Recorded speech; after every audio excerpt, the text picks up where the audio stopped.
The Ban Feasa, the woman of knowledge, stands as one of the most enigmatic and enduring figures in Irish folklore. Revered for her ability to heal both physical and spiritual afflictions, she served as an intermediary between the human world and the Otherworld, tending to ailments arising from ruptures in harmony with the Aes She, the fairies. Gifted with second sight and a profound attunement to the unseen, her wisdom was said to flow directly from the Otherworld itself, granted during her own encounters with the fairy realm.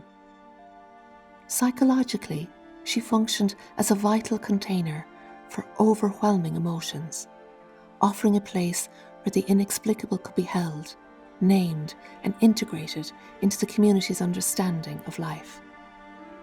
In this way, the Ban Feasa not only restored balance, but also supported the deeply human need to make meaning from uncertainty, suffering, and the mysteries of human existence.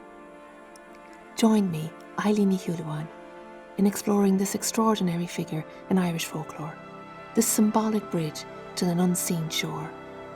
Through the work of psychotherapy, depth psychology, Irish mythology and folklore, we will journey into the liminal terrain the Ban Feasa inhabits, discovering how her wisdom and meaning-making can help us bridge the landscapes of our own inner world and soul self.